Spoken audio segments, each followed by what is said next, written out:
നമസ്കാരം. നിയമത്തിന് മുന്നിൽ എല്ലാവരും ഒരുപോലെയാണ്. സഹായത്തിനായി ഒരു സ്ത്രീ പോലീസിനെ വിളിച്ചാൽ പരാതി ഏത് മന്ത്രിക്കെതിരായാലും നിസ്സഹായതയോടെ കൈമലർത്തുകയാണോ പോലീസ് ചെയ്യേണ്ടത്? സമഗ്രമായി നോക്കാം ടോപ് 10. ആദ്യം ഇന്നത്തെ 10 പ്രധാന തലക്കെട്ടുകൾ.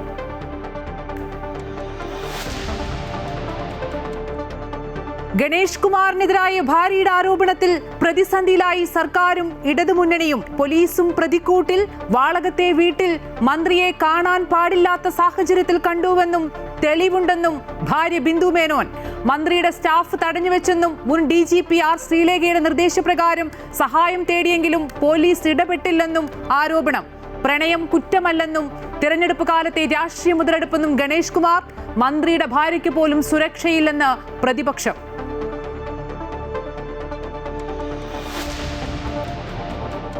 Of peace and urges a return to dialogue and diplomacy.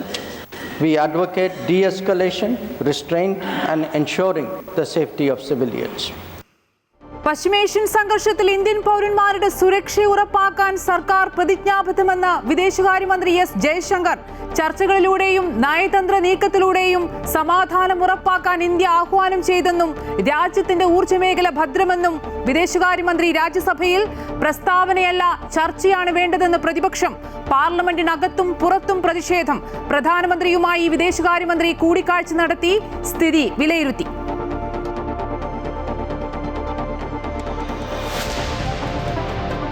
ഇന്ധനവില 4 വർഷത്തിനിടയിലെ ഏറ്റവും ഉയർന്ന നിലയിൽ. Crude oil ബാരലിന് $114. ഇന്ത്യൻ ഓഹരി വിപണി ഇടിഞ്ഞു. ഡോളറിനെതിരെയുള്ള രൂപയുടെ മൂല്യത്തിലും ഇടിവ്. മുജ്തബ ഖമനേയിയെ പരമോന്നത നേതാവായി പ്രഖ്യാപിച്ച് ഇറാൻ പണ്ഡിത സഭ. അംഗീകരിക്കില്ലെന്ന് ഡൊണാൾഡ് ട്രംപ്. ഇറാന്റെ ഡ്രോൺ ആക്രമണ ശ്രമങ്ങൾ തകർത്ത് ഗൾഫ് രാജ്യങ്ങൾ. ഗൾഫിലെ CBSE 12ാം ക്ലാസ് പരീക്ഷകൾ വീണ്ടും മാറ്റിവെച്ചു.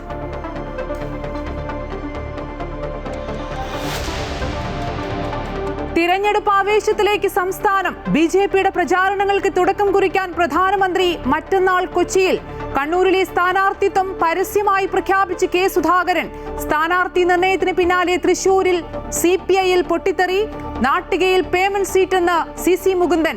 പാർട്ടി മറുപടി നൽകുമെന്ന് ഗീതാ ഗോപി. UDF പിന്തുണയോടെ സ്വതന്ത്ര സ്ഥാനാർത്ഥിയായി മത്സരിക്കുമെന്ന് മുകുന്ദൻ.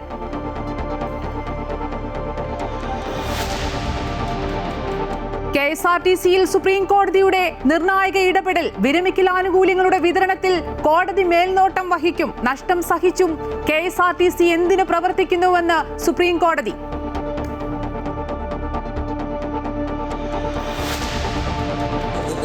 മഹാനടന് അത്തരത്തിലൊരു പ്രചരണത്തിന്റെ ഭാഗമായി മനസ്സിന് വിഷമമോ പ്രയാസമോ ഉണ്ടായിട്ടുണ്ടെങ്കിൽ ഈ ഘട്ടത്തിൽ പരസ്യമായി അദ്ദേഹത്തോട് ഞാൻ ക്ഷമ ചോദിക്കുകയാണ്. മമ്മൂട്ടിക്കെതിരായ സോഷ്യൽ മീഡിയ അധിക്ഷേപത്തിൽ പരസ്യമായി ക്ഷമ ചോദിച്ച് മുഖ്യമന്ത്രി പിണറായി വിജയൻ. വയനാട് സന്ദർശനം സതുദ്ദേശത്തോടെയെന്നും കേരളത്തിന്റെ നന്മ ആഗ്രഹിക്കുന്നയാളാണ് മമ്മൂട്ടിയെന്നും മുഖ്യമന്ത്രി.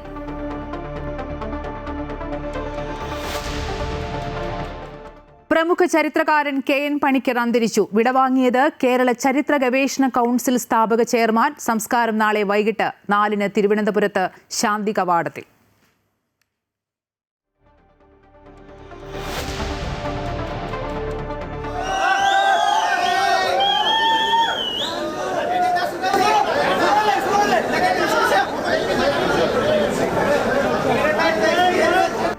സഞ്ജു സാംസണിന് തിരുവനന്തപുരത്ത് ഗംഭീര സ്വീകരണം. ഉയർച്ചയിലും താഴ്ചയിലും കൂടെ നിന്ന് എല്ലാവർക്കും വിജയം സമർപ്പിക്കുന്നുവെന്ന് സഞ്ജു. ICC ലോകകപ്പ് ടീമിൽ ഇടം നേടി സഞ്ജു സാംസൺ. ഇഷാൻ കിഷനും ഹാർദിക് പാണ്ഡ്യയും ബുംറയും ടീമിൽ.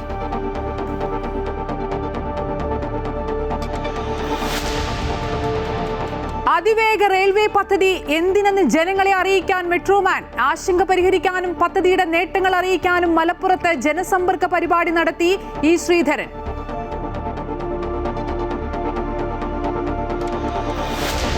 Story of the day. മായാത്ത ഓർമ്മകൾ നൽകുന്ന മറയൂർ. ഭാര്യയുടെ വെളിപ്പെടുത്തലിനെ തുടർന്ന് മന്ത്രി KB ഗണേഷ് കുമാർ വീണ്ടും വിവാദത്തിൽ. പുതിയ ആരോപണങ്ങൾ പുറത്തുവന്നതോടെ രാഷ്ട്രീയ രംഗത്ത് പ്രതിഷേധങ്ങൾക്കും ചർച്ചകൾക്കും തുടക്കമായി. വിഷയത്തിൽ പ്രതിപക്ഷം വിശദീകരണം ആവശ്യപ്പെട്ട് രംഗത്തെത്തി. എന്നാൽ ആരോപണങ്ങൾ മന്ത്രി KB ഗണേഷ് കുമാർ നിഷേധിച്ചു. മന്ത്രി കെ ബി ഗണേഷ് കുമാറിനെ കൊല്ലം വാളകത്തെ കുടുംബ വീട്ടിൽ കാണാൻ പാടില്ലാത്ത സാഹചര്യത്തിൽ കണ്ടതായ ഭാര്യയുടെ വെളിപ്പെടുത്തൽ കൂടുതൽ വിവാദങ്ങൾക്ക് തുടക്കം കുറിച്ചു. ഭാര്യ വീട്ടിലെത്തിയപ്പോൾ മറ്റൊരു യുവതിയോടൊപ്പം മന്ത്രി കെ ബി ഗണേഷ് കുമാറിനെ കണ്ടതിനെ തുടർന്ന് ദൃശ്യങ്ങൾ മൊബൈൽ ഫോണിൽ പകർത്താൻ ശ്രമിച്ചു. ഇതിനിടെ മന്ത്രിയുടെ സഹായികളെത്തി അവരെ മുറിയിൽ തടഞ്ഞുവെച്ചുവെന്നും ചിത്രങ്ങളെടുത്ത മൊബൈൽ ഫോൺ ബലമായി പിടിച്ചെടുക്കാൻ ശ്രമിച്ചുവെന്നുമാണ് പുറത്തുവരുന്ന വാർത്തകൾ. മുൻ DGP ആർ ശ്രീലേഖയുടെ ഭർത്താവിൻ്റെ സഹോദരിയാണ് ഗണേഷ് കുമാറിൻ്റെ ഭാര്യ ബിന്ദു മേനോൻ. ശ്രീലേഖയുടെ നിർദ്ദേശപ്രകാരം പോലീസ് സഹായം തേടിയതായും സ്ഥലത്തെത്തിയ പോലീസ് വിഷയത്തിൽ ഇടപെട്ടില്ലെന്നുമാണ് ബിന്ദുവിൻ്റെ വെളിപ്പെടുത്തൽ. എന്നാൽ ആരോപണങ്ങൾ മന്ത്രി ഗണേഷ് കുമാർ നിഷേധിച്ചു. ആരോപണങ്ങളെ പ്രണയവുമായി ബന്ധിപ്പിച്ച് ന്യായീകരിക്കാനാണ് മന്ത്രി ഗണേഷ് കുമാർ ശ്രമിച്ചത്. പ്രണയം ഒരു കുറ്റമല്ലെന്ന് പറഞ്ഞ മന്ത്രി പ്രണയം ഇനിയും തുടരുമെന്നും വ്യക്തമാക്കി. പിന്നെ ഗണേഷ് കുമാറിന് പ്രണയമുണ്ടോ എന്ന് ചോദിച്ചാൽ മാധവിക്കുട്ടിക്ക് പ്രണയം ഉണ്ടായിരുന്നോ എന്ന് ചോദിക്കുന്ന പോലെ മനസ്സിലായോ? നിങ്ങളിൽ പ്രണയിക്കാത്തവരാരാണ്? ഗണേഷ് കുമാറിന് ഒന്നല്ല 5000 പ്രണയമുണ്ട്. തനിക്ക് വീട്ടിനുള്ളിൽ തന്നെ ശത്രുക്കളുണ്ടെന്നും തെരഞ്ഞെടുപ്പ് അടുത്തതിനാൽ നടത്തുന്ന രാഷ്ട്രീയ മുതലെടുപ്പാണ് ഇപ്പോഴത്തെ ആരോപണങ്ങളെന്നും ഗണേഷ് കുമാർ പ്രതികരിച്ചു. എനിക്കെപ്പോഴും വീട്ടിനകത്ത് തന്നെയാണ് ശത്രുക്കൾ, വെളിയിൽ നിന്നാരും വരാറില്ല. ബഹുമാന VS അച്യുതാനന്ദൻ എല്ലാവരുടെയും അഴിമതി കണ്ടെത്തുന്ന അദ്ദേഹം പോലും ഞാൻ അഴിമതിക്കാരനല്ല എന്ന് അന്ന് പറഞ്ഞിട്ടുണ്ട്. എന്നെപ്പറ്റി നല്ല അഭിപ്രായം പറഞ്ഞിട്ടുണ്ട്. മന്ത്രിക്കെതിരെ ഗുരുതര ആരോപണങ്ങളുമായി KSU സംസ്ഥാന വൈസ് പ്രസിഡന്റ് യദു കൃഷ്ണൻ DGPക്ക് പരാതി നൽകി. സംഭവത്തെക്കുറിച്ച് വിശദമായ അന്വേഷണം നടത്തണമെന്നും മന്ത്രിക്കും സ്റ്റാഫിനുമെതിരെ കേസെടുത്ത് അന്വേഷണം നടത്തണമെന്നുമാണ് DGPക്ക് നൽകിയ കത്തിൽ ആവശ്യപ്പെടുന്നത്. മന്ത്രി കെ വി ഗണേഷ് കുമാർ രാജിവെക്കണമെന്നാവശ്യപ്പെട്ട കോൺഗ്രസ് പ്രവർത്തകരും BJP പ്രവർത്തകരും ശക്തമായ പ്രതിഷേധവുമായി രംഗത്തെത്തി. പത്തനാപുരം തലവൂരിൽ മന്ത്രിക്കെതിരെ കരിങ്കൊടി പ്രതിഷേധവും നടന്നു. നിയമസഭാ തെരഞ്ഞെടുപ്പ് അടുത്തിരിക്കുമ്പോൾ സംഭവം പ്രതിപക്ഷം രാഷ്ട്രീയ ആയുധമാക്കി മാറ്റിയിരിക്കുകയാണ്. അമൃത ന്യൂസ്, കൊല്ലം. മന്ത്രി കെ ബി ഗണേഷ് കുമാറിനെതിരെയും ഉയരുന്ന പ്രധാന ചോദ്യം രാഷ്ട്രീയ ധാർമ്മികത തന്നെയാണ്. മന്ത്രിസ്ഥാനം രാജിവെക്കുമോ? ഒരു തെരഞ്ഞെടുപ്പിന്റെ പശ്ചാത്തലത്തിലേക്ക് സംസ്ഥാന സർക്കാർ മുന്നോട്ട് പോകുമ്പോൾ മുഖ്യമന്ത്രി ഈ വിഷയത്തിൽ എന്ത് നിലപാടെടുക്കും? അതോ മന്ത്രിസ്ഥാനം തുടരുമോ എന്നുള്ളതൊക്കെ രാഷ്ട്രീയ കേരളം ഉറ്റുനോക്കുന്നതാണ്. മന്ത്രി ഗണേഷ് കുമാറിനെതിരായ ഭാര്യയുടെ ആരോപണം ഗൗരവമുള്ളതെന്ന് ഇടതുമുന്നണിയുടെ വിലയിരുത്തൽ. വിമർശനവുമായി CPIയും രംഗത്തുണ്ട്. ഗണേഷ് കുമാർ മുഖ്യമന്ത്രിയെ കണ്ട് കാര്യങ്ങൾ വിശദീകരിച്ചേക്കും. നാളത്തെ മന്ത്രിസഭാ യോഗത്തിൽ പങ്കെടുക്കുമോ എന്നതിലും ആകാംക്ഷയുണ്ട്. അതിനിടെ ഗണേഷ് കുമാറിന്റെ രാജി ആവശ്യപ്പെടുന്ന പ്രതിപക്ഷം മന്ത്രിയുടെ ഭാര്യയ്ക്ക് പോലും സുരക്ഷയില്ല എന്ന ക്യാമ്പയിനും ശക്തമാക്കുകയാണ്. ചരിത്രം ആവർത്തിക്കുകയാണ്. ഗണേഷ് കുമാർ എന്ന മന്ത്രിയെ വിടാതെ പിന്തുടരുന്ന ഗാർഹിക പീഡന ആരോപണങ്ങൾ. 2013 ഇതുപോലൊരു മന്ത്രിസഭയിൽ ആദ്യ ഭാര്യ യാമിനി തങ്കച്ചിയുടെ പരാതിയെ തുടർന്ന് പടിയിറങ്ങേണ്ടി വന്നു. അന്ന് UDF മന്ത്രിസഭയും മുഖ്യമന്ത്രി ഉമ്മൻചാണ്ടിയും. 13 വർഷങ്ങൾക്കിപ്പുറം LDF മന്ത്രിസഭയും പിണറായി വിജയൻ മുഖ്യമന്ത്രിയും. മന്ത്രിസഭകൾ മാറിയെന്നേയുള്ളൂ, പക്ഷെ പരാതികൾക്ക് സമാന സ്വഭാവം. നിർണായക തെരഞ്ഞെടുപ്പ് വേളയിൽ ചെറിയ ഘടകകക്ഷിയാണെങ്കിലും മന്ത്രിസഭയിലെ പ്രമുഖനായ KB ഗണേഷ് കുമാർ ഗാർഹിക പീഡനത്തിൽ പ്രതിസ്ഥാനത്ത് വരുമ്പോൾ നിശബ്ദത പാലിക്കാൻ ഇടതുമുന്നണിക്കാകില്ല. മറുഭാഗത്ത് രാഹുൽ മാങ്കൂട്ടത്തിനെതിരെ പരാതി പോലും ഇല്ലാതിരുന്ന വേളയിൽ പാർട്ടിയിൽ നിന്ന് പുറത്താക്കിയ കോൺഗ്രസ് ഒരു മന്ത്രിക്കെതിരെ ഭാര്യയുടെ ആരോപണം വരുമ്പോൾ കയ്യും കെട്ടി നിൽക്കുന്ന ഭരണമുന്നണിയെ കടന്നാക്രമിക്കുകയാണ്. സ്ത്രീ സുരക്ഷ വാനോളം പറയുന്ന LDFൽ മന്ത്രിയുടെ ഭാര്യയ്ക്ക് പോലും സുരക്ഷിതത്വമില്ല എന്ന ക്യാമ്പയിനാണ് പ്രതിപക്ഷം തുടക്കമിടുന്നത്. സ്ത്രീയുടെ പരാതിയാണ്. ഒരു സ്ത്രീയെ മന്ത്രിയുടെ പേഴ്സണൽ സ്റ്റാഫാണ് ആക്രമിച്ചത് മന്ത്രിയുടെ നിർദ്ദേശപ്രകാരം. എന്നിട്ട് പോലീസിനെ വിളിക്കുന്നു, പോലീസ് വരുന്നു, പോലീസ് ഒന്നും ചെയ്യാതെ അവരുടെ പരാതി പോലും കേൾക്കാതെ അവരെ രക്ഷപ്പെടുത്താതെ അവർ മടങ്ങിപ്പോകുന്നു. അവർ ഓടി പുറത്തിറങ്ങി അവരാണ് രക്ഷപ്പെടുന്നത് സ്വയം. അത് പരിതാപകരമായ ഒരവസ്ഥയാണ്. ശ്രീ പിണറായി വിജയൻ മറുപടി പറയട്ടെ. അദ്ദേഹം വിശദീകരിച്ചിരിക്കുന്ന ഇതൊന്നും ഒരു പ്രശ്നമല്ല, ഇങ്ങനെയുള്ള ബന്ധങ്ങൾ നമ്പർ കൂടുന്നതാണ് ഭൂരിപക്ഷം വർദ്ധിപ്പിക്കുന്നത് എന്നൊരു മെസ്സേജാണ് സത്യപ്രതിജ്ഞ ചെയ്തൊരു മന്ത്രി പുറത്തോട്ട് കൊടുത്തിരിക്കുന്നത്.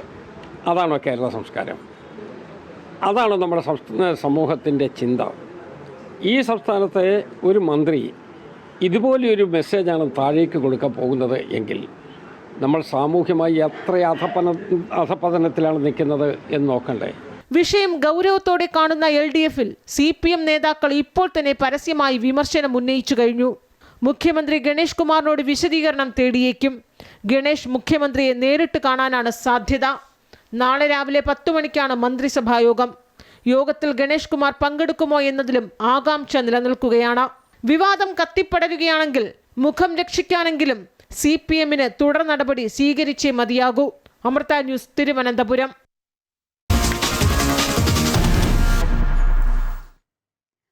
പശ്ചിമേഷ്യൻ സംഘർഷത്തിൽ ഇന്ത്യൻ പൗരന്മാരുടെ സുരക്ഷ ഉറപ്പാക്കാൻ സർക്കാർ പ്രതിജ്ഞാബദ്ധമാണെന്ന് വിദേശകാര്യമന്ത്രി എസ് ജയശങ്കർ. ചർച്ചകളിലൂടെയും നയതന്ത്ര നീക്കത്തിലൂടെയും സമാധാനം ഉറപ്പാക്കാൻ ഇന്ത്യ ആഹ്വാനം ചെയ്തു. രാജ്യത്തിന്റെ ഊർജ്ജമേഖല ഭദ്രമാണെന്നും അദ്ദേഹം പാർലമെന്റിൽ പറഞ്ഞു. അതേസമയം ബജറ്റ് സമ്മേളനത്തിന്റെ രണ്ടാം ഘട്ടത്തിന്റെ ആദ്യ ദിനം പാർലമെന്റിനകത്തും പുറത്തും പ്രതിപക്ഷ പ്രതിഷേധം അരങ്ങേറി. പശ്ചിമേഷ്യൻ മേഖലയിലെ സംഘർഷം ആശങ്കപ്പെടുത്തുന്നതാണെന്നും ഇന്ത്യൻ പൗരന്മാരുടെ സുരക്ഷ ഉറപ്പാക്കാൻ സർക്കാർ പ്രതിജ്ഞാബദ്ധമാണെന്നും രാജ്യസഭയിലും ലോക്സഭയിലും നടത്തിയ പ്രസംഗത്തിൽ വിദേശകാര്യമന്ത്രി എസ് ജയശങ്കർ പറഞ്ഞു. GCC ഭരണത്തലവന്മാരുമായി സംസാരിച്ച് പ്രധാനമന്ത്രി നേരിട്ട് കാര്യങ്ങൾ വിലയിരുത്തി. സമാധാന ചർച്ചകളിലൂടെ പ്രശ്നം പരിഹരിക്കാനാണ് ഇന്ത്യയുടെ ആഹ്വാനം. 67,000 പൗരന്മാരെ ഇതുവരെ തിരിച്ചെത്തിച്ചിട്ടുണ്ടെന്നും മടങ്ങിവരാൻ ആഗ്രഹിക്കുന്ന എല്ലാവർക്കും വിമാന സർവീസ് ഉറപ്പാക്കുമെന്നും വിദേശകാര്യമന്ത്രി പറഞ്ഞു. Indian diplomacy has supported the endeavors of our energy enterprises in this volatile situation. Honorable Chairman, sir, let me conclude by highlighting the three guiding factors of our approach. 1. India is in favor of peace and urges a return to dialogue and diplomacy. We advocate de-escalation, restraint, and ensuring the safety of civilians. Gulf രാജ്യങ്ങൾ ഇന്ത്യയുടെ വ്യാപാര പങ്കാളികളാണ്. ടെഹ്റാനിലെ ഇന്ത്യക്കാർക്ക് ഇതിനോടകം ആവശ്യമായ നിർദ്ദേശങ്ങൾ നൽകി. രാജ്യത്തിന്റെ ഊർജ്ജ മേഖല ഭദ്രമാണെന്നും വിദേശകാര്യമന്ത്രി വ്യക്തമാക്കി. എന്നാൽ വിദേശകാര്യമന്ത്രിയുടെ പ്രസ്താവന മാത്രമല്ല, പശ്ചിമേഷ്യൻ സംഘർഷത്തിൽ പാർലമെന്റിൽ വിശദമായ ചർച്ച വേണമെന്ന് പ്രതിപക്ഷം ആവശ്യപ്പെട്ടു. करीब 1 करोड़ भारतीय काम करते हैं, जिनकी सुरक्षा और लाइवलीहुड वहां की स्थिरता पर निर्भर करता है. हाल ही की घटना में कुछ भारतीय नागरिक मारे गए हैं या लापता हैं. പശ്ചിമേഷ്യൻ സംഘർഷം, ഊർജ്ജ പ്രതിസന്ധി, വിലവർദ്ധനവ് തുടങ്ങിയ വിഷയത്തിൽ ചർച്ച ആവശ്യപ്പെട്ടുകൊണ്ട് സഭയുടെ നടുത്തളത്തിലിറങ്ങി പ്രതിഷേധിച്ച പ്രതിപക്ഷം പാർലമെന്റ് കവാടത്തിലും പ്രതിഷേധം നടത്തി. അമൃത ന്യൂസ്, ന്യൂഡൽഹി. പശ്ചിമേഷ്യൻ സംഘർഷം തുടങ്ങിയിട്ട് ഇന്ന് 10 ദിവസമായിരിക്കുകയാണ്. സംഘർഷം അതിൻ്റെ മറ്റൊരു തലത്തിലേക്ക് കടക്കുമ്പോൾ സംഘർഷം രൂക്ഷമായിരിക്കുന്ന ഒരു സാഹചര്യമാണുള്ളത്. അതുകൊണ്ട് തന്നെ വിദേശകാര്യമന്ത്രി എസ് ജയശങ്കർ പ്രധാനമന്ത്രി നരേന്ദ്രമോദിയുമായി നിർണായക കൂടിക്കാഴ്ച നടത്തി. ദേശീയ സുരക്ഷാ ഉപദേഷ്ടാവുമായും ചർച്ച നടത്തിയിട്ടുണ്ട്. ചർച്ചയിൽ സംയുക്ത സേനാ മേധാവിയുമൊക്കെ പങ്കെടുത്തിട്ടുണ്ട്. അങ്ങനെ രാജ്യം സ്ഥിതിഗതികൾ വിലയിരുത്തി പോരുകയാണ്.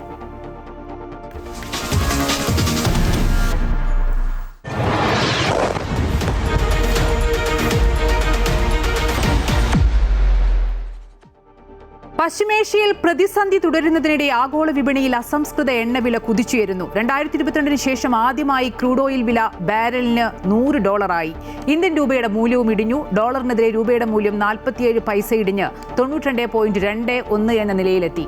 ഓഹരി വിപണിയിലും വന്നിടിവ്. ഇറാൻ ഇസ്രായേൽ യുദ്ധം ശക്തമാകുകയും ആഗോള സാമ്പത്തിക പ്രത്യാഘാതങ്ങളെക്കുറിച്ചുള്ള ആശങ്കകൾ ഉയരുകയും ചെയ്തതോടെ ആഗോള വിപണിയിൽ അസംസ്കൃത എണ്ണവില കുതിച്ചുയരുന്നു. ഈ മാസം മാത്രം ബ്രന്റ് ക്രൂഡ് ഓയിൽ വിലയിൽ 25% വർധനവുണ്ടായി. നിലവിൽ ബാരലിന് $114 മുകളിലാണ് വ്യാപാരം നടക്കുന്നത്. ലോകത്തിലെ പ്രധാന എണ്ണ ഗതാഗത പാതകളിലൊന്നായ ഹോർമുസ് കടലിടുക്ക് വഴി ക്രൂഡ് ഓയിൽ കയറ്റുമതി തടസ്സപ്പെടുമെന്ന ആശങ്ക നിക്ഷേപകരിൽ ഭീതി പരത്തിയാണ് ഇടിവിന് കാരണം. ഇന്ത്യയുടെ ഊർജ്ജ ആവശ്യത്തിന്റെ 85%-ലധികം ഇറക്കുമതി ചെയ്യുന്നതിനാൽ എണ്ണവില വർദ്ധിക്കുന്നത് രാജ്യത്ത് പണപ്പെരുപ്പം കൂടാനും ഗതാഗത ചിലവുകൾ വർദ്ധിക്കാനും ഇടയാക്കും. ഇന്ത്യൻ രൂപയുടെ മൂല്യവും കുത്തനെ ഇടിഞ്ഞു. ഡോളറിനെതിരെ രൂപയുടെ മൂല്യം 46 പൈസയാണ് ഇടിഞ്ഞത്. ഇന്ത്യയിലെ പ്രധാന ഓഹരി സൂചികളും കുത്തനെ ഇടിഞ്ഞു. ഏഷ്യൻ വിപണികളിലും വലിയ ഇടിവ് നേരിട്ടു. ജപ്പാനിലെ നിക്കി 5.2% ഇടിഞ്ഞപ്പോൾ ഹോങ്കോങ്ങിലെ ഹാങ്സെങ് ഇൻഡെക്സ് 1.49% താഴ്ന്നു. തായ്വാനിലെ തായ്വാൻ വെയ്റ്റഡ് ഇൻഡെക്സ് 4.43% ഇടിഞ്ഞു. ദക്ഷിണ കൊറിയയിലെ കോപ്സി ഇൻഡെക്സ് 5.96% വരെ താഴ്ന്നു. വ്യാപാരത്തിന്റെ തുടക്കത്തിൽ തന്നെ സെൻസെക്സും നിഫ്റ്റിയും വലിയ നഷ്ടം രേഖപ്പെടുത്തി. 2494.35 പോയിന്റ് ഇടിഞ്ഞ് 76,424.55 എന്ന നിലയിലെത്തി. നിഫ്റ്റി 752.65 പോയിന്റ് ഇടിഞ്ഞ് 23,697.80 എന്ന നിലയിലേക്ക് ഇന്ന് താഴ്ന്നിരുന്നു. സ്വർണ്ണവിലയിലും ഇടിവ് രേഖപ്പെടുത്തി. പവന് 1,440 രൂപ കുറഞ്ഞ് 1,18,560 രൂപയായി. സാങ്കേതിക വിദഗ്ധർ പറയുന്നതനുസരിച്ച് വിപണിയിൽ ശക്തമായ വിൽപ്പന സമ്മർദ്ദമാണ് നിലനിൽക്കുന്നത്. ആഭ്യന്തര ആവശ്യത്തെ ആശ്രയിച്ചുള്ള ബിസിനസ്സുകൾ ഇപ്പോഴത്തെ സാഹചര്യത്തിൽ കൂടുതൽ സ്ഥിരത പുലർത്തുമെന്നാണ് വിലയിരുത്തൽ. ഉപഭോഗ മേഖലയും പ്രതിരോധ മേഖലയുമായി ബന്ധപ്പെട്ട കമ്പനികളും നിലവിൽ താരതമ്യേന ശക്തമായ നിലയിലാണ്. News desk, Amrita news. Mujtaba Khamenei ഇറാന്റെ പരമോന്നത നേതാവ്. തീരുമാനം പരമോന്നത നേതാവിനെ നിശ്ചയിക്കാൻ അധികാരമുള്ള 88 അംഗ വിദഗ്ധ സമിതിയുടേത്. ആയത്തുള്ള അലി ഖമനേയിയുടെ രണ്ടാമത്തെ മകനാണ് മുജ്തബ ഖമനേയി. സൈന്യത്തിന് മേലുള്ള അധികാരം മുതൽ വിദേശ നയം വരെയുള്ള എല്ലാ നിർണായക മേഖലകളിലും ഇനി അന്തിമ വാക്ക് മുജ്തബയുടേതായിരിക്കും. വോട്ടെടുപ്പിലൂടെയാണ് മുജ്തബയെ പിൻഗാമിയായി നിശ്ചയിച്ചത്. ഇറാനിയൻ ഭരണഘടന പ്രകാരം രാജ്യത്തെ ഏറ്റവും ഉയർന്ന പദവിയാണ് പരമോന്നത നേതാവിൻ്റേത്. വർഷങ്ങളായി ഇറാന്റെ ഭരണകാര്യങ്ങളിൽ പിന്നിൽ നിന്ന് നിർണായക സ്വാധീനം ചെലുത്തുന്ന വ്യക്തിയാണ് മുജ്തബ. ഇറാനിലെ കരുത്തുറ്റ സൈനിക വിഭാഗമായ ഇസ്ലാമിക് റവല്യൂഷണറി ഗാർഡ് കോപ്സുമായി അടുത്ത ബന്ധമുണ്ട് മുജ്തബയ്ക്ക്. ഇറാനിലെ ഇസ്ലാമിക് വിപ്ലവത്തിന് ശേഷം ആദ്യമായാണ് അധികാരം പിതാവിൽ നിന്ന് മകനിലേക്ക് കൈമാറുന്നത്. ഇത് രാജ്യത്തിനുള്ളിൽ തന്നെ വലിയ ചർച്ചകൾക്ക് വഴിവെക്കും. കുടുംബവാഴ്ചയ്ക്കെതിരെ ഇറാനിലെ ജനങ്ങൾക്കിടയിൽ പ്രതിഷേധമുണ്ടാകാനുള്ള സാധ്യതയും രാഷ്ട്രീയ നിരീക്ഷകർ പറയുന്നുണ്ട്. മുജ്തബയുടെ തീവ്ര നിലപാടുകൾ പാശ്ചാത്യ രാജ്യങ്ങളുമായും ഇസ്രായേലുമായുള്ള ഇറാന്റെ ബന്ധം കൂടുതൽ വഷളാക്കും. മുജ്തബ ഖമനേയി സ്വീകാര്യനല്ലെന്ന് ഡൊണാൾഡ് ട്രംപ് വ്യക്തമാക്കി കഴിഞ്ഞു. ഖമനേയിയുടെ പിൻഗാമിയായി വരുന്നവരെയും അവരെ തെരഞ്ഞെടുക്കുന്ന സമിതിയിലെ അംഗങ്ങളെയും വേട്ടയാടുമെന്ന് ഇസ്രായേൽ സൈന്യവും ഭീഷണി മുഴക്കിയിട്ടുണ്ട്. News desk Amrita TV. Iran Israel US സംഘർഷം അവസാനമില്ലാതെ തുടരുന്ന സാഹചര്യത്തിൽ ഇന്നും ഗൾഫ് രാജ്യങ്ങൾക്ക് മേൽ ആക്രമണ ശ്രമമുണ്ടായി. ബഹ്റിനിൽ സിത്ര ഏരിയയിലുണ്ടായ ആക്രമണത്തിൽ 32 പേർക്ക് പരിക്കേറ്റു. 2 മാസം പ്രായമുള്ള കുഞ്ഞുൾപ്പെടെ ഗുരുതരമായി പരിക്കേറ്റ 4 പേർ ചികിത്സയിലാണ്. അതിനിടെ രാജ്യാന്തര വിപണിയിൽ എണ്ണവിലയും വർദ്ധിക്കുകയാണ്. ഇറാന്റെ ആക്രമണ ശ്രമത്തിന്റെ ഭാഗമായുള്ള 15 മിസൈലുകളും 18 ഡ്രോണുകളും ഇന്ന് നേരിട്ടതായി UAE അറിയിച്ചു. ഇവയിൽ 12 മിസൈലുകൾ പ്രതിരോധിച്ചു, 3 എണ്ണം കടലിൽ വീണു. 17 ഡ്രോണുകൾ നിർവീര്യമാക്കി, 1 എണ്ണം രാജ്യാതിർത്തിക്കുള്ളിൽ പതിച്ചുവെന്നും UAE പ്രതിരോധ മന്ത്രാലയം വിശദീകരിച്ചു. സംഘർഷം തുടങ്ങി ഇന്നുവരെ 117 പേർക്ക് പരിക്കേറ്റുവെന്നും 4 പേർ കൊല്ലപ്പെട്ടുവെന്നും മന്ത്രാലയം വ്യക്തമാക്കി. അതിനിടെ സാങ്കേതിക തകരാറിനെ തുടർന്നുണ്ടായ ഒരു ഹെലികോപ്റ്റർ അപകടത്തിൽ 2 സൈനികർ കൊല്ലപ്പെട്ടതായി UAE പ്രതിരോധ മന്ത്രാലയം അറിയിച്ചു. UAEയിൽ ഫുജൈറയിലെ എണ്ണ സംഭരണ കേന്ദ്രത്തിന് നേരെ വീണ്ടും ആക്രമണ ശ്രമം ഉണ്ടായി. സൗദി അറേബ്യയുടെ അൽ ജയീഫ് മേഖല ലക്ഷ്യമാക്കി നടത്തിയ ഡ്രോൺ ബാലിസ്റ്റിക് മിസൈൽ ആക്രമണ ശ്രമങ്ങളെ പരാജയപ്പെടുത്തിയെന്ന് സൗദി പ്രതിരോധ സേന അറിയിച്ചു. എണ്ണപ്പാടങ്ങളും സൈനിക കേന്ദ്രങ്ങളും ലക്ഷ്യമിട്ട ഡ്രോണുകളും മിസൈലുകളുമാണ് പ്രതിരോധിച്ചത്. സൗദിയിൽ ഡ്രോൺ ആക്രമണ ശ്രമത്തിൽ ഇന്ത്യക്കാരൻ മരിച്ചതായുള്ള വാർത്തകൾ ഇന്ത്യൻ എംബസി നിഷേധിച്ചു. ഇന്ത്യക്കാരന് പരിക്കേൽക്കുക മാത്രമാണ് ഉണ്ടായതെന്ന് എംബസി വിശദീകരിക്കുന്നു. ബഹ്റിനിൽ സിത്ര ഏരിയയിൽ ഇറാൻ ആക്രമണത്തിൽ 32 ബഹ്റിൻ സ്വദേശികൾക്ക് പരിക്കേറ്റു. 2 മാസം പ്രായമുള്ള കുഞ്ഞുൾപ്പെടെ ഗുരുതരമായി പരിക്കേറ്റവരിൽ 4 പേർ ചികിത്സയിലാണ്. CBSE ഗൾഫ് രാജ്യങ്ങളിലെ 12ാം ക്ലാസ് പരീക്ഷകൾ വീണ്ടും മാറ്റിവെച്ചു. ഈ മാസം 12 മുതൽ 16 വരെ നടക്കേണ്ട പരീക്ഷകളാണ് മാറ്റിയത്. പുതുക്കിയ തീയതി പിന്നീട് അറിയിക്കും. UAEയിലെ പ്രധാന വിനോദസഞ്ചാര ഇടങ്ങളായ global village, Ain Dubai, Dubai parks and resort എന്നിവിടങ്ങളിലേക്കുള്ള സന്ദർശക വിലക്ക് തുടരുകയാണ്. അബുദാബി ഹിന്ദു ക്ഷേത്രം ഇനി ഒരറിയിപ്പുണ്ടാകുന്നതുവരെ പ്രവേശനം അനുവദിക്കില്ല എന്ന് ക്ഷേത്രം മാനേജ്മെന്റ് അറിയിച്ചു. അതേസമയം രാജ്യാന്തര വിപണിയിൽ എണ്ണവില വർദ്ധിക്കുകയാണ്. ക്രൂഡ് ഓയിൽ വില ബാരലിന് $100 കടന്നു. ഹോർമൂസ് കടലിടുക്കിലെ ഗതാഗത തടസ്സങ്ങളും പ്രധാന എണ്ണ ഉൽപ്പാദക രാജ്യങ്ങൾ ഉൽപ്പാദനം വെട്ടിക്കുറച്ചതുമാണ് ഇതിന് കാരണം. Amrita news, Middle East. സംഘർഷത്തിന്റെ പശ്ചാത്തലത്തിൽ ഗൾഫ് രാജ്യങ്ങളിലെ CBSE 12ാം ക്ലാസ് പരീക്ഷകൾ മാറ്റിവെച്ചു. Bahrain, Iran, Kuwait, Oman, Qatar, Saudi Arabia, UAE എന്നിവിടങ്ങളിലെ അനിശ്ചിതത്വം കണക്കിലെടുത്ത് ഈ മാസം 12 മുതൽ 16 വരെ നടത്താനിരുന്ന പരീക്ഷകൾ മാറ്റിവെക്കുന്നതായി CBSE അറിയിച്ചു. മാർച്ച് 16 മുതൽ നിശ്ചയിച്ചിട്ടുള്ള പരീക്ഷകളെക്കുറിച്ച് ബോർഡ് പിന്നീട് തീരുമാനമെടുക്കുമെന്നും CBSE വ്യക്തമാക്കി. മാർച്ച് 11 വരെ നടത്താൻ നിശ്ചയിച്ചിരുന്ന 10ാം ക്ലാസ് പരീക്ഷകൾ കഴിഞ്ഞ ദിവസം CBSE റദ്ദാക്കിയിരുന്നു. പശ്ചിമേഷ്യയിൽ നിലനിൽക്കുന്ന സംഘർഷങ്ങളെ തുടർന്ന് ആഗോള ഊർജ്ജ വിപണിയിലുണ്ടായ കടുത്ത പ്രതിസന്ധി കണക്കിലെടുത്ത് പാകിസ്ഥാനിൽ കർശനമായ ചെലവ് ചുരുക്കൽ നടപടികൾ നടപ്പിലാക്കുന്നു. ഇന്ധനവിലയിലുണ്ടാകുന്ന വർധനവ് രാജ്യത്തിന്റെ സമ്പദ് വ്യവസ്ഥയെ ബാധിക്കാതിരിക്കാൻ പ്രധാനമന്ത്രി ഷഹബാസ് ഷെരീഫ് പ്രത്യേക പാക്കേജ് പ്രഖ്യാപിച്ചു. പെട്രോൾ, ഡീസൽ എന്നിവയുടെ വില ലിറ്ററിന് 55 രൂപ എന്ന റെക്കോർഡ് വർധനവിലെത്തിയതോടെ പെട്രോൾ വില ലിറ്ററിന് 321 രൂപ കടന്നിരിക്കുകയാണ്. റമദാൻ മാസത്തിൽ നിത്യോപയോഗ സാധനങ്ങളുടെ വിലക്കയറ്റം കൊണ്ട് പൊറുതിമുട്ടുന്ന ജനങ്ങൾക്ക് വിലയിലെ ഈ കുതിച്ചുചാട്ടം വലിയ തിരിച്ചടിയായി. യാത്രാക്കൂലി വർദ്ധിക്കുന്നതും അവശ്യ സാധനങ്ങളുടെ വില ഉയരുന്നതും സാധാരണക്കാരുടെ ജീവിതം കൂടുതൽ ദുസ്സഹമാക്കുമെന്ന് സാമ്പത്തിക വിദഗ്ധർ മുന്നറിയിപ്പ് നൽകുന്നു. ഗവൺമെന്റ് ജീവനക്കാർക്ക് വർക്ക് ഫ്രം ഹോം സംവിധാനം ഏർപ്പെടുത്തുന്നതും ഔദ്യോഗിക വാഹനങ്ങളുടെ ഇന്ധന ഉപയോഗം കുറയ്ക്കുന്നതും ഉൾപ്പെടെയുള്ള നടപടികളിലൂടെ പ്രതിസന്ധി മറികടക്കാനാണ് അധികൃതരുടെ ശ്രമം.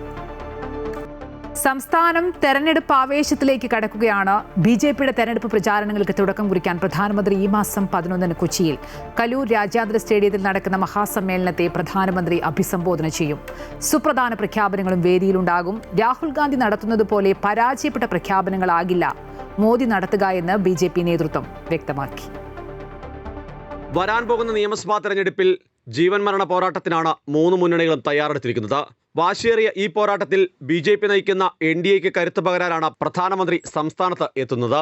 2 മാസത്തിനിടെ രണ്ടാമത്തെ തവണയാണ് പ്രധാനമന്ത്രി കേരളത്തിലേക്ക് എത്തുന്നത്. ഇത്തവണ കൊച്ചിയിലെത്തുന്ന പ്രധാനമന്ത്രി ദേശീയ ജനാധിപത്യ സഖ്യത്തിന്റെ തിരഞ്ഞെടുപ്പ് പ്രചാരണങ്ങൾക്ക് തുടക്കം കുറിക്കും.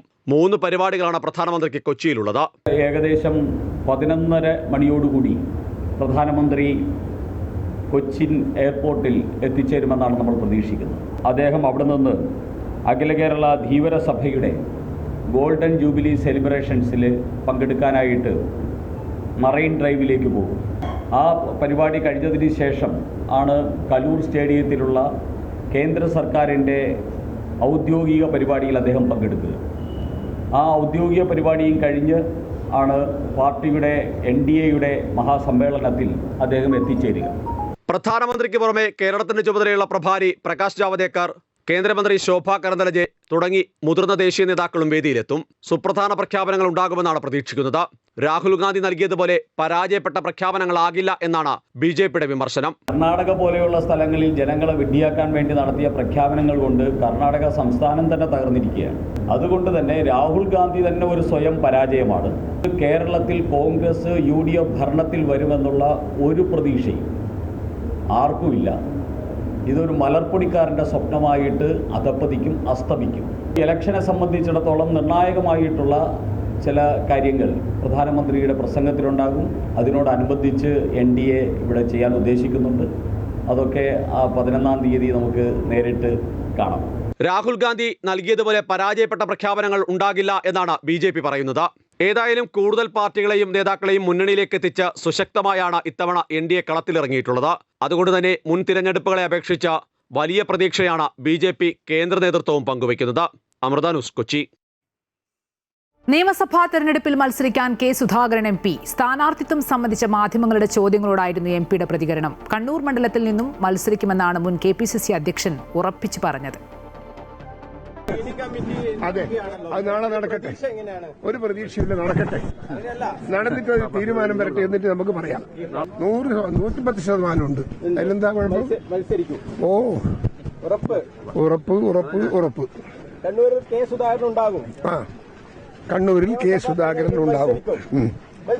മത്സരിക്കും. പോരെ. തൃശൂർ CPIയിൽ പൊട്ടിത്തെറി. പേയ്മെന്റ് സീറ്റ് ആരോപണം ഉന്നയിച്ച് CPIയോട് ഇടഞ്ഞ Nattika MLA CC Mukundan UDF സ്വതന്ത്രനായേക്കും. UDF പിന്തുണയോടെ സ്വതന്ത്രനായി മത്സരിക്കുമെന്ന് CC മുകുന്ദൻ പറഞ്ഞു. KC വേണുഗോപാലും ചെന്നിത്തലയും മുകുന്ദനുമായി സംസാരിച്ചു. ഗീതാ ഗോപിക്ക് അവസരം കിട്ടിയത് പാർട്ടിക്ക് പണം പിരിച്ചു കൊടുത്തതുകൊണ്ടാണെന്ന് CC മുകുന്ദൻ ആരോപിച്ചു. ലളിത ജീവിതം കൊണ്ടും മണ്ഡലത്തിലെ സാന്നിധ്യം കൊണ്ടും ജനശ്രദ്ധ നേടിയ CC മുകുന്ദൻ MLAക്ക് രണ്ടാമതൊരു അവസരം CPI നിഷേധിച്ചതോടെയാണ് പൊട്ടിത്തെറിയിലേക്ക് കാര്യങ്ങൾ നീങ്ങിയത്. കോൺഗ്രസ് പിന്തുണയോടെ സ്വതന്ത്രനായി മത്സരിക്കുമെന്ന് പറഞ്ഞ CC മുകുന്ദൻ അത് പാർട്ടിക്കെതിരായ പ്രതിഷേധമാണെന്നും പ്രഖ്യാപിച്ചു. ഗീതാ ഗോപിക്ക് സീറ്റ് നൽകിയത് പേയ്മെന്റ് സീറ്റാണോ എന്ന് പരിശോധിക്കണമെന്നും CC മുകുന്ദൻ MLA പറഞ്ഞു. ഞാനൊരു സ്വതന്ത്ര സ്ഥാനാർത്ഥിയായിട്ട് മത്സരിക്കാൻ ഉദ്ദേശിക്കുന്നു. അപ്പൊ എന്നോട് ചോദിച്ചാൽ എങ്ങനെയാ സ്വതന്ത്ര സ്ഥാനാർത്ഥി മത്സരിക്കുമ്പോൾ നിങ്ങൾ ജയിക്കുമോ? ജയിക്കലല്ല കാര്യം. ജയിക്കുക മാത്രമല്ല, എനിക്ക് ജനങ്ങളോട് പറയേണ്ട കാര്യം തുറന്നു പറയാനുള്ള ആവശ്യമായ നടപടി സ്വീകരിക്കാൻ ഉദ്ദേശിച്ചത്. അതുകൊണ്ട് ഞാൻ പറഞ്ഞു, ഞാൻ ഒരു സ്വതന്ത്ര സ്ഥാനാർത്ഥി മത്സരിക്കും. അതിനുശേഷമാണ് പല പാർട്ടിക്കാരും എന്നെ വിളിച്ച് സംസാരിച്ചു. ഞങ്ങൾ നിങ്ങൾക്ക് പിന്തുണയ്ക്കാൻ കാര്യങ്ങൾ പറഞ്ഞിട്ടുണ്ട്. എന്തായാലും ആ പിന്തുണ എന്നെ ഈ തെരഞ്ഞെടുപ്പിൽ ഞാൻ ഇതുമായി പ്രചരണം ഇറങ്ങുമ്പോൾ എന്നെ സഹായിക്കുന്ന ആരൊക്കെ ഉണ്ടോ അവരെ കൂടെ നിന്ന് ഞാൻ ഈ പ്രചരണ രംഗത്ത് തന്നെ കൂടി ഈ പ്രവർത്തന രംഗത്തുണ്ട് അവരെ കൂട്ടിയോജിച്ച് മുന്നോട്ട് പോകും. ഇതൊരു അവസരമായി കണ്ട CC മുകുന്ദനെ സ്വതന്ത്ര സ്ഥാനാർത്ഥിയാക്കാനുള്ള ശ്രമത്തിലാണ് കോൺഗ്രസ്. അതേസമയം CC മുകുന്ദനെ ശത്രുവായി കാണുന്നില്ല എന്ന് CPI സംസ്ഥാന സെക്രട്ടറി ബിനോയ് വിശ്വം പറഞ്ഞു. മുകുന്ദന് പറയാനുള്ളത് പാർട്ടി കേൾക്കും. ഇത്രയും വർഷം സ്നേഹിച്ച പാർട്ടിയെ മുകുന്ദൻ തള്ളിക്കളയുമെന്ന് കരുതുന്നില്ല. പേയ്മെന്റ് സീറ്റ് കമ്മ്യൂണിസ്റ്റ് പാർട്ടിയിൽ ഒരിക്കലും ഉണ്ടാകില്ലെന്നും അദ്ദേഹം കൂട്ടിച്ചേർത്തു. ഒരിക്കലും ശത്രുവായിട്ട് കാണില്ല. മുകുന്ദന് പറയാനുള്ള ഏത് കാര്യവും പാർട്ടി കേൾക്കും. ഇത്രയും വർഷം മുകുന്ദൻ സ്നേഹിച്ച പാർട്ടിയെ എന്തിൻ്റെയെങ്കിലും പേരിൽ തള്ളിപ്പറയുമെന്നാണ് ശത്രുപാളയത്തിലെ ഒരു ആളായിട്ട് മുകുന്ദൻ മാറുമെന്നോ ചിന്തിക്കാൻ മറ്റിക്കരുതല്ല. CC മുകുന്ദന്റെ സ്ഥാനാർത്ഥിത്വം UDF നേതൃത്വം പറഞ്ഞിട്ടില്ലെന്നും മുകുന്ദൻ പാർട്ടി വിട്ടുപോകുമെന്ന് കരുതുന്നില്ലെന്നും CPI തൃശൂർ ജില്ലാ സെക്രട്ടറി KG ശിവാനന്ദനും പറഞ്ഞു. CC മുകുന്ദൻ കമ്മ്യൂണിസ്റ്റ് പാർട്ടിയെ സംബന്ധിച്ചിടത്തോളം നേതാവാണ്, MLA ആണ്. സഖാവ് അങ്ങനെ എന്തെങ്കിലും പറഞ്ഞിട്ടുണ്ടെങ്കിൽ അത് UDF നേതൃത്വം തന്നെ അംഗീകരിച്ചിട്ടുണ്ടോ എന്നുള്ളതാണ് ആദ്യം അറിയേണ്ടത്. തീർച്ചയായും ഈ കാര്യങ്ങൾ, ഈ നിജസ്ഥിതി ഞങ്ങൾ പരിശോധിക്കും. പാർട്ടി നിയോഗിച്ച പേഴ്സണൽ സ്റ്റാഫ് വ്യാജ ഒപ്പിട്ട് പണം തട്ടിയെന്ന് MLA ആരോപിച്ചതോടെയാണ് മുകുന്ദനും പാർട്ടിയും തമ്മിൽ ഇടയുന്നത്. പാർട്ടിക്കെതിരെ പരസ്യ പ്രതികരണങ്ങൾ നടത്തുന്നത് പതിവായതോടെയാണ് മുകുന്ദനെതിരെ നടപടി വന്നത്. അതിലും തീരാതെയാണ് ഇപ്പോൾ സീറ്റ് നിഷേധം. അമൃത ന്യൂസ്, തൃശൂർ.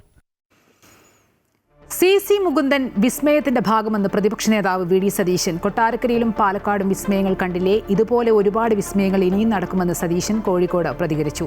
തന്റെ സ്ഥാനാർത്ഥിത്വത്തിൽ അന്തിമ തീരുമാനമായിട്ടില്ലെന്നും അദ്ദേഹം കൂട്ടിച്ചേർത്തു. നല്ല ആളാണ്, വളരെ നല്ല ജനകീയനായിട്ടുള്ള ഒരാളാണ്. വിസ്മയം എന്നൊക്കെ പറഞ്ഞപ്പോൾ നിങ്ങളൊരു ചിരി ഉണ്ടായിരുന്നു. എന്ത് വിസ്മയം എന്നുള്ളത്. എത്ര വിസ്മയങ്ങൾ വരുന്നു, ഇനിയുണ്ട്. ഇത് ഈ നാട്ടികയിൽ മാത്രമല്ലെന്ന് ഒരുപാട് സ്ഥലത്തുണ്ടെന്ന്. മുകുന്ദനെ പോലുള്ള വിസ്മയങ്ങൾ ഇനിയുണ്ട്. സ്ഥാനാർത്ഥി പ്രഖ്യാപനങ്ങൾക്ക് തൊട്ടുമുന്നേ കലഹവും പ്രതിഷേധവും പരസ്യമാകുകയാണ് UDFലും LDFലും. വർഷങ്ങൾക്ക് ശേഷം മറ്റൊരു പേയ്മെന്റ് സീറ്റ് വിവാദം വീണ്ടും CPIയെ പിടിമുറുക്കുന്നു. CC മുകുന്ദനും PK ശശിയും ഒക്കെ വിസ്മയങ്ങളായി മാറുമെന്ന് പ്രതിപക്ഷ നേതാവ് ആവർത്തിക്കുമ്പോൾ കോൺഗ്രസിനുള്ളിലും കലഹങ്ങൾ അവസാനിക്കുന്നില്ല. നാളെ നേതാക്കൾ ഡൽഹിയിലെത്തുന്നതോടെ സ്ഥാനാർത്ഥി പട്ടിക സ്ക്രീനിംഗ് കമ്മിറ്റി അംഗീകരിച്ചാൽ പ്രഖ്യാപനം പ്രതീക്ഷിക്കാം. ഒപ്പം മറനീക്കി വരുന്ന പ്രതിഷേധങ്ങളും. കൂടുതൽ വിവരങ്ങളും വിശകലനങ്ങളുമായി അൺഫിലിറ്റ് ഡിസൂസ ചേരുന്നു. അൺഫിലിറ്റ് സൂചിപ്പിച്ച പോലെ തന്നെ ഒരു തെരഞ്ഞെടുപ്പ് ആവേശത്തിലേക്ക് സംസ്ഥാനം കടക്കുകയാണ്. UDFലേക്ക് വരികയാണെങ്കിൽ കോൺഗ്രസിൽ K ബാബുവും അതുപോലെ തന്നെ രാഹുൽ മാങ്കൂട്ടത്തിലും ഒഴികെ എല്ലാ MLAമാരും മത്സരിക്കുമെന്നാണ് അറിയാൻ കഴിയുന്നത്. PK ശശിയും CC മുകുന്ദനും വിസ്മയങ്ങളെന്ന് പറയുമ്പോൾ PK ശശിക്കെതിരെ അവിടുത്തെ പ്രാദേശിക കോൺഗ്രസിന്റെ എതിർപ്പുണ്ട്. CC മുകുന്ദൻ CPIയുടെ ഭാഷയിൽ പറയുകയാണെങ്കിൽ ശത്രുപാളയത്തെ ആളായി മാറിയിരിക്കുകയാണ്. അങ്ങനെ പ്രതിഷേധങ്ങളും ഒപ്പം തന്നെ പ്രതിസന്ധികളും വെല്ലുവിളികളും ഒക്കെ മറികടന്ന് ഇനി എത്രത്തോളം മുന്നോട്ട് പോകേണ്ടതുണ്ട്. LDFലേക്ക് വരികയാണെങ്കിൽ RJDയിൽ പ്രശ്നമുണ്ട്. RJDക്ക് കൂടുതൽ സീറ്റ് ആവശ്യപ്പെടുന്നു. NCPയിൽ അവർക്കിടയിൽ പ്രശ്നമുണ്ട്. ഒപ്പം തന്നെ CPIയിൽ നാട്ടികയിൽ പേയ്മെന്റ് വിവാദമാണ് ഏറ്റവും കൂടുതൽ രാഷ്ട്രീയ കേരളം ഇന്ന് ചർച്ച ചെയ്തിട്ടുള്ളത്. ആ രീതിയിലൊക്കെ നോക്കുമ്പോൾ എത്രത്തോളം പ്രതിസന്ധികളും വെല്ലുവിളികളൊക്കെ മറികടക്കേണ്ടതുണ്ട് LDFനും UDFനും ഒക്കെ. സ്ഥാനാർത്ഥികളുടെ പ്രഖ്യാപനങ്ങളൊക്കെ വരുന്നതേ ഉള്ളൂ. കാരണം വിജ്ഞാപനം ഇന്ന് 1-2 ദിവസത്തിനുള്ളിൽ വിജ്ഞാപനം ഉണ്ടാകുമെന്ന് പ്രതീക്ഷിക്കുന്നു. അതിനു മുമ്പ് തന്നെ സ്ഥാനാർത്ഥികളെ ഔദ്യോഗികമായി 1ാം ഘട്ടമെങ്കിലും പ്രഖ്യാപിക്കുകയാണ് UDFും ഒപ്പം ഇടതുമുന്നണിയും BJPയും ഒക്കെ തന്നെ തയ്യാറെടുക്കുന്നത്. അതിനുവേണ്ടിയുള്ള അവസാനപ്പെട്ട ചർച്ചകളൊക്കെ 3 മുന്നണിയിൽ നടന്നുകൊണ്ടിരിക്കുകയാണ്. ഈ ചർച്ചകളൊക്കെ നടക്കുന്നു. പ്രഖ്യാപനത്തിന് തൊട്ട് മുന്നെയാണ് ഈ രീതിയിലുള്ള പല മുന്നണികളിൽ, അതായത് UDFിലായാലും അതോടൊപ്പം തന്നെ CPMലും CPIയിലും ഒക്കെ കാണുന്ന ഒരു കാഴ്ച എന്ന് പറയുന്നത് സ്ഥാനാർത്ഥി നിർണയത്തെ ചൊല്ലി വലിയ രീതിയിലുള്ള കലഹങ്ങൾ ഉണ്ടാകുന്നു. ആ കലഹങ്ങളൊക്കെ പിന്നെ പൊട്ടിത്തെറികളായി മാറുന്നു എന്നാണ്. ഇന്നിപ്പോൾ CPIയിൽ നിന്നാണ് ഈ ഒരു പേയ്മെന്റ് സീറ്റ് വിവാദം ആരോപണം നേരത്തെ തന്നെ ഉണ്ടായിരുന്നു. അതിനെ തുടർന്ന് നാട്ടികയിലെ MLA CC മുകുന്ദൻ പാർട്ടി വിട്ട് രാജിവെച്ച് പുറത്തു പോകുന്നു. നമുക്കറിയാം CPI വർഷങ്ങൾക്ക് മുമ്പ് തിരുവനന്തപുരം ലോക്സഭാ മണ്ഡലത്തെ ചുറ്റിപ്പറ്റിയുള്ള പേയ്മെന്റ് സീറ്റ് വിവാദം കൊടുമ്പിരി കൊണ്ട രാഷ്ട്രീയ വിവാദമായിരുന്നു. ഒടുവിൽ എന്താണ് CPIക്ക് സംഭവിച്ചതെന്നൊക്കെ നമുക്കറിയാം. അതുപോലെ സമാനമായ ഒരു ആരോപണമാണ് പേയ്മെന്റ് സീറ്റ് എന്ന വിവാദം ഇനിയും വർഷങ്ങൾക്കിപ്പുറം CPI പിടിമുറുക്കുകയാണ്. ആ CC മുകുന്ദൻ പാർട്ടി വിട്ടുപോയി അദ്ദേഹം അവിടെ സ്വതന്ത്രനായി മത്സരിക്കുന്നു. UDFന്റെ പിന്തുണയോടെ മത്സരിക്കുന്നതിനുള്ള സാധ്യതകൾ തള്ളിക്കളയാനാവില്ല. ഇതേ രീതിയിൽ സമാനമായി CPMൽ പോലും ഈ തലവേദനയുണ്ട്. ഇപ്പോൾ PK ശശി പാർട്ടി വിട്ട് PK ശശി ഒരുപക്ഷെ ഒറ്റപ്പാലത്ത് സ്വതന്ത്രനായി മത്സരിക്കാനുള്ള സാധ്യത, അവിടെ UDFന്റെ പിന്തുണ ഉണ്ടാകും. G സുധാകരൻ ഇപ്പോഴും പാർട്ടിയിൽ അനുനയിച്ചിട്ടില്ല. അദ്ദേഹം ഇടഞ്ഞു നിൽക്കുകയാണ്. മുഖ്യമന്ത്രി അദ്ദേഹത്തെ കാണാൻ പോലും കൂട്ടാക്കാതെ തിരിച്ചു വന്നു. അങ്ങനെ CPMലായാലും CPIയിലായാലും LDFൽ പ്രമുഖരൊക്കെ തന്നെ ഈ സ്ഥാനാർത്ഥി നിർണയത്തിൽ വലിയ രീതിയിലുള്ള കലഹങ്ങളൊക്കെ മറനീക്കി പുറത്തു വരുന്നു. UDFലും സ്ഥിതി വ്യത്യസ്തമല്ല. കോൺഗ്രസിലെ നേതാക്കളൊക്കെ തന്നെ നാളെ രാവിലെ ഡൽഹിക്ക് എത്തുകയാണ്. അത് ഈ പട്ടിക, അതായത് 1ാം ഘട്ട പട്ടിക, ഈ സ്ഥാനാർത്ഥി പട്ടിക ഈ സ്ക്രീനിംഗ് കമ്മിറ്റി അംഗീകരിക്കുകയാണെങ്കിൽ തൊട്ട് പിന്നാലെ തന്നെ ആ പ്രഖ്യാപനം നമ്മൾ പ്രതീക്ഷിക്കാം. ഈ പ്രഖ്യാപനം ഉണ്ടാകുന്നതിന് മുമ്പേ തന്നെ കോൺഗ്രസ് വലിയ രീതിയിലുള്ള കലാപങ്ങളുണ്ടൊക്കെ ആയിക്കഴിഞ്ഞു. കാരണം തിരുവനന്തപുരം സെൻട്രലിൽ CP ജോന് കൊടുക്കുകയാണെങ്കിൽ രാജിവെക്കുമെന്ന് പ്രാദേശിക പ്രമുഖ നേതാക്കളൊക്കെ തന്നെ ഭീഷണി മുഴക്കിയിരിക്കുകയാണ്. ഒരുപക്ഷെ ഈ സ്ഥാനാർത്ഥി പ്രഖ്യാപനം വന്ന് പട്ടിക പുറത്തു വരുന്നതോടുകൂടി പ്രതിഷേധങ്ങളൊക്കെ തന്നെ വലിയ രീതിയിൽ തന്നെ കലഹമായി കോൺഗ്രസിലും മാറുമെന്ന കാര്യത്തിൽ തർക്കമില്ല. കാരണം ഇപ്പോഴേ അതിൻ്റെയൊക്കെ സൂചനകളൊക്കെ വന്നു തുടങ്ങിയിരിക്കുകയാണ്. ഇനി BJP സംബന്ധിച്ച് BJP BJP സ്ഥാനാർത്ഥി ഔദ്യോഗിക സ്ഥാനാർത്ഥി പ്രഖ്യാപനം ഒരുപക്ഷെ 1-2 ദിവസത്തിനുണ്ടാകും. അങ്ങനെയെങ്കിൽ അവിടെ എന്തൊക്കെയാവും കലഹങ്ങൾ ഉണ്ടാകുമെന്ന് കാണാനിരിക്കുന്നതേ ഉള്ളൂ. എന്തായാലും ഒരു കാര്യം ഉറപ്പാണ്, ഇനി വരും ദിവസങ്ങൾ എന്ന് പറയുന്ന ഈ വരുന്ന ഒരാഴ്ച കാലം എന്ന് പറയുന്ന 3 മുന്നണിയിലും സ്ഥാനാർത്ഥി നിർണയത്തെ ചൊല്ലിയുള്ള കലഹങ്ങളും പൊട്ടിത്തെറികളും ഒക്കെ തന്നെയായിരിക്കും ഇനി ഈ തെരഞ്ഞെടുപ്പ് രാഷ്ട്രീയത്തിൽ കളം പിടിക്കുക. അമ്പിളി, 3 മുന്നണികളിലും സ്ഥാനാർത്ഥി ചർച്ചകളും അതുപോലെ തന്നെ സീറ്റ് വിഭജന ചർച്ചകളൊക്കെ പുരോഗമിക്കുകയാണ്. അൺഫിലിറ്റ് പറഞ്ഞ പോലെ തന്നെ ഒപ്പം പ്രതിഷേധങ്ങളും കലഹങ്ങളും ഒക്കെ ഉണ്ട്. വിശദാംശങ്ങളും വിശകലനങ്ങളും നൽകുകയായിരുന്നു അൺഫിലിറ്റ് ഡിസൂസ.